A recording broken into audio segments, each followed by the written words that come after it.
Bonsoir à tous. Voilà, j'espère que vous allez bien. On va se retrouver ce soir pour une petite recette ultra rapide, mais vraiment superbement bonne. C'est la panna cotta au saumon fumé. Voilà, bonjour à tous. Alors voilà, j'espère que vous allez bien. Et donc cette recette sera donc pour notre apéritif de dimanche à préparer un peu en avance. Donc ça c'est vraiment très pratique puisque vous pouvez les laisser au congélateur le temps donc, que vous souhaitez.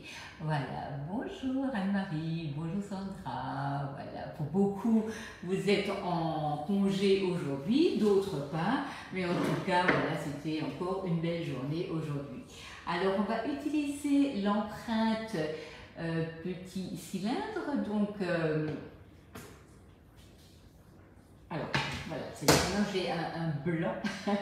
On va faire donc nos petites panna cotta et on va travailler là avec cette empreinte qui est vraiment très décorative, avec juste besoin de saumon fumé. On a de la crème fraîche, on a un peu de piment d'Espelette, un tout petit peu de poivre, du citron, le zester et un petit couteau. Donc il vous faut quoi? Il vous faut un pichet et il vous faut un bâton mixeur. Voilà, on va déjà faire là notre panna cotta. Donc vous avez besoin de préparer votre gélatine dans l'eau froide. Donc là je vais la sortir du frigo. Puisque si je la prépare en avance, s'il fait un tout petit peu chaud. Bonjour René, bonjour à vous, bonjour Clarisse, bonjour. Voilà, donc là vous avez ici votre gélatine, elle est bien réhydratée dans l'eau froide. Qu'est-ce que je vais commencer par faire? On va commencer par utiliser notre couteau à dents, donc le couteau à pâtisserie qui est vraiment super.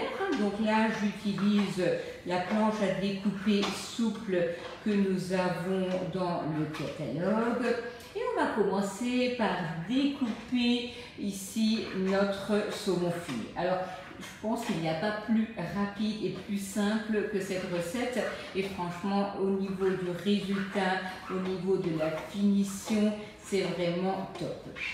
Donc là, nous avons notre saumon fumé, voilà, qui est coupé. On va commencer par chauffer notre crème fraîche.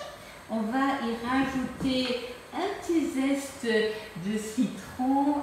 Bonjour à tous, vous êtes un peu loin. Je n'arrive pas vraiment à déterminer qui est en ligne. Mais en tout cas, bonjour à tous. Bonjour Julie. Voilà, on va prendre un petit zeste de citron vert, vraiment léger, hein, parce qu'il ne faut pas que ce soit non plus trop important au niveau du goût. Donc la râpe double embout est vraiment hyper pratique puisque vous avez une râpe fine et une râpe plus épaisse qui va vous permettre aussi bien de faire des zestes de fruits que de faire votre fromage, votre parmesan et ainsi de suite. Même le chocolat sans aucun problème. Donc ici, nous allons prendre un tout petit peu de piment d'Espelette. Donc vous avez sur la boutique également ce très bon piment. Hein. Donc voilà, on va en prendre une petite pointe, le rajouter dans la crème, un tout petit peu de poivre. Inutile de mettre du sel si vous avez du saumon parce que ça va déjà largement saler. Là, nous allons prendre notre gélatine. On va donc bien la presser dans la main pour enlever l'excédent d'eau. Voilà. Et on va la mettre dans la crème tiède qui va nous permettre donc de faire fondre la gélatine. Voilà. Voilà. Donc, est-il possible de remplacer la gélatine par autre chose? Oui, par de l'agar-agar, sans aucun problème. Si vous ne voulez pas mettre de gélatine, vous mettez de l'agar-agar. Par contre, faites attention parce que là, du coup, vous ne pourrez pas le congeler. Donc, si vous mettez de l'agar-agar, hein, voilà. Donc là, on a ici la crème, on a le zeste de citron, une pointe de piment, un tout petit peu de poivre, donc le zeste, et on va rajouter là le saumon fumé. On va prendre tout ça, on va le mixer. Donc ça, vraiment, c'est pas du tout compliqué. Voilà. Et pour être plus facile, je vais de suite prendre mon pichet verseur. Je vais mettre toute ma préparation dedans et je vais le mixer directement. Et ça va me permettre d'aller directement dans mes empreintes pour le mettre donc à refroidir et à le laisser tout simplement au congélateur jusqu'à dimanche matin. Dimanche matin, on coupera, donc ça je reviendrai vers vous pour vous le faire. Autre chose que le saumon, alors on peut prendre un bleu, on peut mettre du saumon fumé, du foie gras, donc voilà, un boursin pourquoi pas. Vraiment la panna cotta, elle se fait sous différentes variantes. Moi j'aime beaucoup au choix le saumon ou bien le foie gras, et puis d'aller faire un assortiment sur la même plaque, moitié saumon, moitié foie gras, ça c'est bien sympathique également. Hein. Voilà. Elle vous fait saliver, c'est génial. Donc là, on va prendre le bâton mixeur, on va mixer tout ça. Ça va vous donner une préparation toute lisse. Ah, Marino n'est pas là, non? Il se cache, Marino se cache.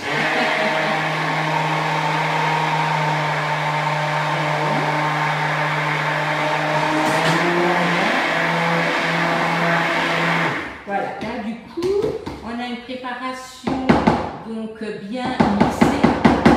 Voilà. Et là, on va venir prendre notre empreinte et on va verser à l'aide du pichet donc directement dans notre empreinte et on va mettre ça au congélateur et ce sera déjà prêt. Alors vraiment ça, ce sont ce genre de petites choses que vous pouvez faire à la place. Alors je ne l'ai jamais fait avec des crevettes, mais je pense que ça ne devrait poser aucun souci, hein, puisque en fait la crevette a vraiment un bon petit goût.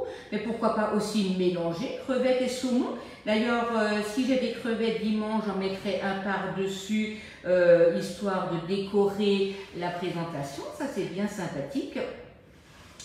Donc voilà. Et comme dit, si vous le mettez à l'agar-agar, donc ça ce n'est pas un problème parce qu'on laisse cuire la crème avec l'agar-agar pendant 2 petites minutes. Et donc à ce moment-là, vous le laissez prendre au réfrigérateur. Hein, donc pas de congélateur avec l'agar-agar. Voilà. Voilà, donc là, ma préparation va donc rester au congélateur et dimanche matin, on le sort environ 2 heures avant, on le pose sur une rondelle de concombre, donc ça je vous le montrerai, et je mettrai un petit four salé en dessous pour avoir une bonne tenue. On pourra décorer le centre, hein, donc au choix avec une crème fouettée au réfort, pourquoi pas juste avec un petit peu d'aneth ou un tout petit peu de saumon fumé ciselé, ça dépendra un peu de ce que j'aurai sous la main. Peut-on les mêmes quantités pour le saumon? Oui, mais bien sûr, si vous changez d'ingrédient, vous mettez la même quantité en ingrédients. Ça reste les mêmes proportions. Hein? Voilà. Donc là, n'hésitez pas à utiliser cette empreinte aussi pour des petits fours sucrés garnis avec une petite ganache, hein, parce que la petite spirale est vraiment très jolie pour ce genre de choses. Et également les panna cotta sucrés, bien entendu, ça c'est juste magnifique au niveau de la présentation avec un petit coulis de fruits et un petit peu de fruits frais. Si on met de l'agar-agar, on peut pas... Non, si on met de l'agar-agar, on ne peut pas passer au congélateur, ça devient liquide. Hein. On peut le mettre au congélateur vite fait, histoire de refroidir très rapidement si c'est nécessaire, mais ne le laissez pas geler, ça ne le supportera pas. Hein. Voilà, voilà. Donc là, notre empreinte est déjà remplie. Là, nous allons tout simplement mettre ça au congélateur et on va les laisser. Alors, si vous les laissez, par exemple, juste pour quelques jours, vous couvrez une fois que c'est gelé avec un petit film. Mais sinon, vous pouvez aussi démouler et poser dans une boîte et sortir juste ce que vous avez besoin.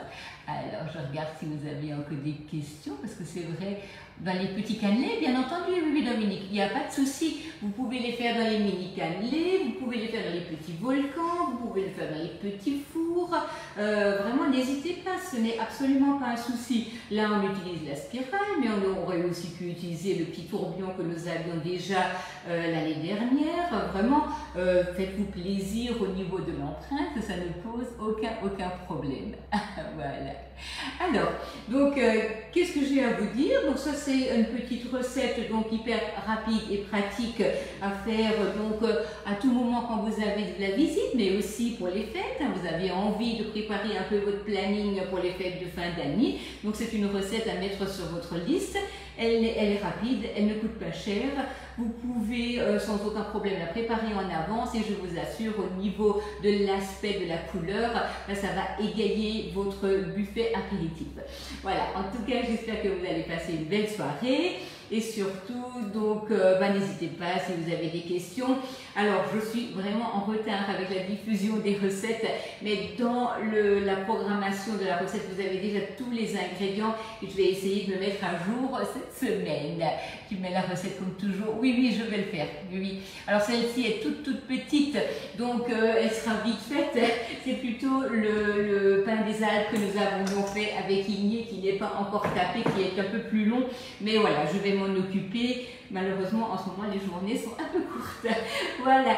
Donc, je vous souhaite une belle soirée, de belles réalisations à vous. Et surtout, faites attention à vous, portez-vous bien et à très bientôt.